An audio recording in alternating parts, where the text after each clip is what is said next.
नमस्कार दोस्तों, आप सभी का स्वागत है हमारे नए YouTube चैनल पढ़ले लाला पर। उम्मीद है आप सभी स्वस्थ होंगे और अच्छी मेहनत के साथ अपने बोर्ड क्लासेस की तैयारी कर रहे होंगे। आज हम लेकर आए हैं अपना पहला वीडियो जो कि बेस्ड है क्लास 10 साइंस सब्जेक्ट के चैप्टर नंबर 1 केमिकल रिएक्शन रासायनिक अभिक्रिया पर। आज के इस वीडियो में आप देखेंगे एमसीक्यू क्वेश्चंस को कैसे सॉल्व करना है, उनके आंसर्स क्या क्या रहने वाले हैं। तो ज़्यादा समय आपका ना लेते हुए शुरू करते हैं अपनी ये एमसीक्यूज क्विज। ये रहा आपका पहला क्वेश्चन। लोहे को जिंक से लेपित करने की क्रिया को क्या कहते हैं? ऑप्शन ए संक्षारण, बी गैल्वेनीकरण, सी पानी चढ़ाना, डी विद्युत अपघटन। तो देखो बेटा, यहाँ आपका जवाब रहने वाला है गैल्वेनीकरण। गैल्वेनीकरण एक ऐसी प्रोसेस है, एक ऐसी प्रक्रिया है जिसमें लोहे या स्टील पर जिंक की एक परत चढ़ाई जाती है जो कि उसे जंग लगने से बचाती है। इस प्रक्रिया का जो उपयोग है वो लोहे के पाइपों और चादरों को सुरक्षित रखने के लिए किया जाता है। नंबर 2, सिल्वर क्लोराइड AgCl का रंग क्या है? ऑप्शन ए श्वेत, बी पीला, सी हरा, डी काला। तो बेटा यहाँ जो आपका आंसर रहने वाला है वो रहेगा ऑप्शन ए श्वेत। सिल्वर क्लोराइड AgCl जो कि अपने प्योर फॉर्मेशन में अगर होता है तो वह एक सफेद क्रिस्टलीय ठोस होता है। क्वेश्चन नंबर 3, जस्ता तथा तनु हाइड्रोक्लोरिक अम्ल की अभिक्रिया के फलस्वरूप निम्न में से कौन सी गैस बनती है? ऑप्शन ए है आपका CO2, बी है N2, सी H2, डी SO2। तो देखो बेटा, जस्ता जिसे अपन जिंक कहते हैं, जिंक और HCl के मध्य जब अभिक्रिया होती है तो वहां पर जिंक क्लोराइड ZnCl2 का निर्माण होता है और जो हाइड्रोजन गैस है ये यहाँ पर बनेगी। तो यहाँ आपका जो ऑप्शन रहने वाला है वो आपका करेक्ट ऑप्शन रहेगा option C H2। Question number 4 है आपका, निम्नलिखित में से कौन एक दहन अभिक्रिया है? ऑप्शन ए जल का उबलना, बी मोम का पिघलना, सी पेट्रोल का जलना, डी इनमें से कोई नहीं। यहाँ बेटा आपका आंसर रहने वाला है ऑप्शन सी पेट्रोल का जलना, क्योंकि जब पेट्रोल ऑक्सीजन के साथ अभिक्रिया करके जलता है तो वहां ऊष्मा और प्रकाश पैदा होता है जो कि दहन अभिक्रिया को दर्शाता है। क्वेश्चन नंबर 5, साग सब्जियों को विघटित होकर कंपोस्ट बनना किस अभिक्रिया का उदाहरण है? ऑप्शन ए ऊष्माशोषी, बी ऊष्माक्षेपी, सी उभयगामी, डी प्रतिस्थापन। तो देखो बेटा, यहाँ पर जो आपका ऑप्शन करेक्ट रहेगा वो रहेगा आपका ऊष्माक्षेपी अभिक्रिया, ऑप्शन बी। कैसे रहेगा कि जब सूक्ष्म जीव जो होते हैं ये अगर साग सब्जियों का अपघटन कर रहे हैं तो यहाँ पर रासायनिक बंध टूटते हैं। अब जब रासायनिक बंध टूटेंगे तो उनसे ऊष्मा का उत्सर्जन होगा और कंपोस्ट बनेगा। तो यहाँ ऊष्मा का बाहर आना किसको दिखाएगा? ऊष्माक्षेपी को। क्वेश्चन नंबर 6, निम्न में से कौन सा उत्पाद लेड नाइट्रेट को गर्म करने पर प्राप्त होता है? ऑप्शन ए O2, बी NO2, सी NO2 और N2, डी NO2 और O2। देखो बताओ, लेड नाइट्रेट जिसे अपन PbNO3 का होल ट्वाइस भी बोलते हैं, इसको जब गर्म किया जाता है तो गर्म करने पर लेड ऑक्साइड जिसे अपन PbO कहेंगे, नाइट्रोजन डाइऑक्साइड जिसे अपन NO2 बोलते हैं और ऑक्सीजन O2 प्राप्त होते हैं। यहाँ आपके ऑप्शन में लेड ऑक्साइड PbO के बारे में कुछ भी नहीं बताया गया है। तो यहाँ जो अपने पास 4 ऑप्शन दिए हुए हैं इनमें से नाइट्रोजन डाइऑक्साइड NO2 और ऑक्सीजन O2 जो कि आपके ऑप्शन डी में है, ये आपका ऑप्शन करेक्ट रहने वाला है। क्वेश्चन नंबर 7, निम्न में से कौन सर्वाधिक सही है? Option A Na2CO3.5H2O, option B Na2CO3.10H2O, option C Na2CO3.7H2O, option D Na2CO3.2H2O। तो देखो बेटा, यहाँ आपका जो करेक्ट ऑप्शन है वो ऑप्शन रहेगा आपका बी Na2CO3.10H2O जिसे अपन सोडियम कार्बोनेट डेकाहाइड्रेट के नाम से भी जानते हैं। ये वॉशिंग सोडा का सबसे आम रूप होता है। ये ऑप्शन करेक्ट क्यों है? क्योंकि बेटा वो यहाँ पर जो आपका सोडियम कार्बोनेट है Na2CO3, ये जल के 10 अणु, इससे जल के जो 10 अणु हैं वो क्रिस्टलोग्राफिक रूप से बंधे हुए होते हैं। क्रिस्टलोग्राफिक रूप से आप समझ सकते हो कि जो कोई भी आपके पास में ठोस क्रिस्टलीय पदार्थ होते हैं, ये परमाणु, आयनों और अणुओं की जो 3D अरेंजमेंट होता है इनका, उसकी जो स्टडी होती है उसे अपन क्रिस्टलोग्राफी कहते हैं। बाकी के जो आके आपके जो ये 3 ऑप्शन बने हुए हैं, ये तीनों के तीनों ऑप्शन सोडियम कार्बोनेट जो इनके अंदर है, ये अलग अलग जलयोजन स्तरों के साथ में मौजूद होता है।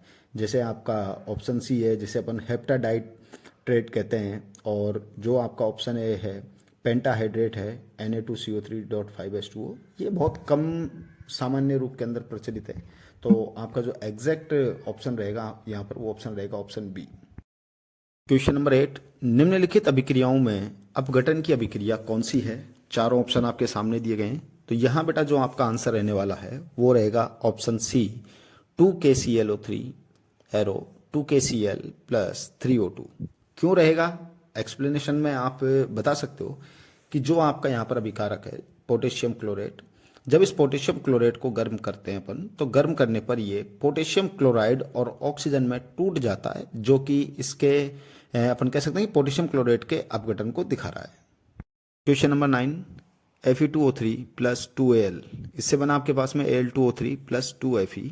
ये किस प्रकार की रिएक्शन ये पूछ रहा है? संयोजन अभिक्रिया, द्विविस्थापन अभिक्रिया, वियोजन अभिक्रिया या विस्थापन अभिक्रिया? तो यहाँ जो आपका आंसर रहने वाला है वो रहेगा आपका ऑप्शन डी, विस्थापन अभिक्रिया।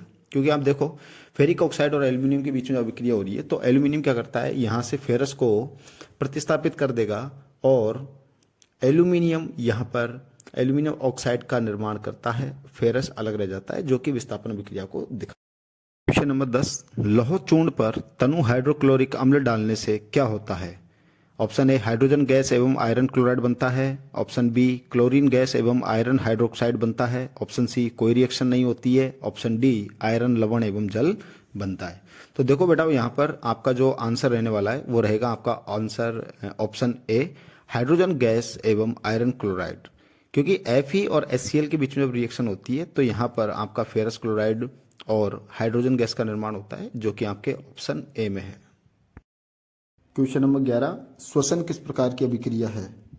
उपचयन, संयोजन, अपचयन और उष्माशोषी। तो यहाँ आपका आंसर रहने वाला है उपचयन अभिक्रिया, option A. Question number 12, CuO plus H2, जिससे Cu प्लस H2O का निर्माण हो रहा है, ये किस प्रकार की अभिक्रिया है? उपचयन, अपचयन, उदासीनीकरण या रेडॉक्स? तो यहाँ देखो बेटाओ, CuO से ऑक्सीजन बाहर निकलकर केवल कॉपर बचा हुआ है, हाइड्रोजन ऑक्सीजन के साथ जुड़कर जल का निर्माण कर रहा है। तो यहाँ CuO का तो हुआ अपचयन, और जो हाइड्रोजन है ये ऑक्सीजन से जुड़ रहा है, तो इसका हो रहा है उपचयन। और ये दोनों क्रियाएं एक साथ ही हो रही हैं, तो ये दोनों क्रियाएं जब एक साथ होती हैं तो वो रेडॉक्स अभिक्रिया कहलाती है। तो ऑप्शन डी आपका करेक्ट रहने वाला है। क्वेश्चन नंबर 13, इलेक्ट्रॉन के स्थानांतरण से बने यौगिक क्या कहलाते हैं? सहसंयोजी यौगिक, विद्युत संयोजी यौगिक, कार्बनिक यौगिक या इनमें से कोई नहीं? तो बेटा इलेक्ट्रॉन के स्थानांतरण से जो यौगिक बनते हैं उन्हें अपन विद्युत संयोजी या आयनिक यौगिक कहते हैं। यहाँ क्या होगा बेटाओ कि एक परमाणु से दूसरे परमाणु में इलेक्ट्रॉनों का स्थानांतरण होता है, और जब इलेक्ट्रॉनों का स्थानांतरण होता है तो वहां पर धनायन या ऋणायन बनते हैं, जो एक विद्युत आकर्षण बल द्वारा एक दूसरे से जुड़े हुए होते हैं। तो यहाँ जो यौगिकों का निर्माण होगा वो किस प्रकार के यौगिक होंगे? विद्युत संयोजी यौगिक, जिन्हें अपन आयनिक यौगिक भी कहते हैं। तो ऑप्शन बी आपका सही रहेगा। क्वेश्चन नंबर 14, नीचे दी गई अभिक्रिया में कौन सा कथन सही है? 2Cu प्लस O2 जिससे बन रहा है 2CuO। तो देखो यहाँ पर कॉपर का ऑक्सीकरण, कॉपर का अवकरण, कॉपर का नाइट्रेशन या ए और बी दोनों। तो यहाँ बेटा जो आपका आंसर रहेगा वो रहेगा ऑप्शन डी, ए और बी दोनों। क्योंकि यहाँ कॉपर से 2 इलेक्ट्रॉन बाहर निकलते हैं और ऑक्सीजन उन दोनों इलेक्ट्रॉनों को ग्रहण कर लेता है। तो एक से तो अपन कह सकते हैं कि इलेक्ट्रॉन बाहर निकल रहे हैं और दूसरा इलेक्ट्रॉन ग्रहण कर रहा है। तो यहाँ ऑक्सीकरण और अपचयन दोनों हो रहा है, जो कि आपके ऑप्शन ए और बी में है। तो आपका आंसर रहने वाला है ऑप्शन डी। क्वेश्चन नंबर 15, निम्नलिखित समीकरण है H2 प्लस Cl2 जिससे बना आपके पास में 2HCl, ये किस प्रकार की अभिक्रिया है? अपघटन अभिक्रिया, संयोजन अभिक्रिया, द्विविस्थापन अभिक्रिया या विस्थापन अभिक्रिया? देखो यहाँ हाइड्रोजन और क्लोरीन दोनों मिलकर HCl का निर्माण कर रहे हैं, जो कि संयोजन अभिक्रिया को दिखाता है कि 2 या 2 से अधिक अभिकारक जब मिलकर एक एकल उत्पाद का निर्माण करते हैं तो उसे संयोजन अभिक्रिया कहा जाता है। तो यहाँ आपका जो आंसर रहने वाला है वो रहेगा ऑप्शन बी। क्वेश्चन नंबर 16, निम्नलिखित में से कौन द्विविस्थापन अभिक्रिया है? तो देखो बेटा, यहाँ पर जो आपके सामने 4 अभिक्रियाएं दी हुई हैं, यहाँ जो आपका आंसर रहने वाला है वो रहेगा आंसर सी। क्यों रहेगा? तो थोड़ा सा पहले आपको समझना पड़ेगा कि द्विविस्थापन अभिक्रिया क्या होती है। इसमें कोई भी जो 2 यौगिक होंगे ये अपने आयनों को एक्सचेंज करके 2 नए यौगिक बनाते हैं। तो सी वाले में देखिए आप AgNO3, इस AgNO3 में जो आपका Ag है ये धनायन है और NO3 आपका ऋणायन है। सेकंड पार्ट में अपन यहाँ देखें तो NaCl जो है इसमें Na आपका धनायन रहेगा और Cl आपका ऋणायन रहेगा। तो Ag यहाँ पर क्लोरीन के साथ मिलकर AgCl का निर्माण कर रहा है, जो कि एक धनायन और एक ऋणायन का योग से बना हुआ है। और NaCl में Na जो आपका धनायन था, ये NO3 जो ऋणायन था इसके साथ अभिक्रिया करके NaNO3 का निर्माण कर रहा है। तो ये डबल डिस्प्लेसमेंट या द्विविस्थापन अभिक्रिया का उदाहरण है। क्वेश्चन नंबर 17, निम्नलिखित अभिक्रियाओं में से कौन विस्थापन अभिक्रिया है? 4 ऑप्शन आपके सामने दिए गए हैं। इसका आंसर रहने वाला है option C, Fe plus CuSO4, जिससे बना आपके पास में FeSO4 प्लस Cu। तो देखो बेटा, इसमें एक चीज आप ध्यान रखना, विस्थापन अभिक्रिया कब होगी कि जब कोई अधिक क्रियाशील धातु अपने यौगिक से कम क्रियाशील धातु को विस्थापित कर देता है। तो यहाँ आप देखोगे कि फेरस जो पहला अकेला था ये कॉपर सल्फेट में से कॉपर को विस्थापित करके फेरस सल्फेट का निर्माण करता है। तो ये किस प्रकार की अभिक्रिया हो गई आपकी? विस्थापन अभिक्रिया। क्वेश्चन नंबर 18, क्वेश्चन नंबर 18, अवक्षेपण अभिक्रिया से किस प्रकार का लवण प्राप्त होता है? तो देखो बेटा, जहां भी अगर अवक्षेपण अभिक्रिया आपको कहीं देखने को मिल जाएगी तो इस अभिक्रिया के दौरान हमेशा अघुलनशील लवण प्राप्त होता है। तो यहाँ देखो, अघुलनशील लवण की जगह दिया हुआ है आपके पास में अविलेय। तो यहाँ आपका जो ऑप्शन रहने वाला है वो रहेगा ऑप्शन बी आपका आंसर। क्वेश्चन नंबर 20, निम्नलिखित में से कौन एक रेडॉक्स अभिक्रिया है? 4 ऑप्शन आपके सामने हैं। इसका जो आपका आंसर रहेगा वो रहेगा ऑप्शन डी, 2KClO3, जिससे अपने पास में 2KCl प्लस 3O2 अपने को प्राप्त हो रहा है। तो यहाँ आप जब देखोगे तो जो आपका KClO3 है इसमें जो क्लोरीन था, क्लोरीन की ऑक्सीकरण संख्या है +5, जो कि Cl2 में घटकर ये 0 हो जाती है, जो कि अपचयन को दिखाएगा। और KClO3 में देखें तो ऑक्सीजन की जो ऑक्सीकरण अवस्था है वो -2 रहती है, जो बाद में O2 में 0 तक बढ़ जाती है, जो कि ऑक्सीकरण को दिखाएगा। तो यहाँ पर ऑक्सीकरण और अपचयन दोनों अभिक्रियाएं एक साथ हो रही हैं। तो दोनों अभिक्रियाएं जब एक साथ हो जाएं वो रेडॉक्स अभिक्रिया होती है। तो यहाँ आपका जो आंसर रहा वो रहा ऑप्शन। क्वेश्चन नंबर 19, निम्नलिखित में से कौन एक अपघटन अभिक्रिया का उदाहरण नहीं है? ऑप्शन ए में देखोगे आप CaCO3, जो कि CaO प्लस CO2 के अंदर टूट रहा है। सेकंड में आप देखोगे कि जो आपका KClO3 है ये KCl और O2 में टूट रहा है।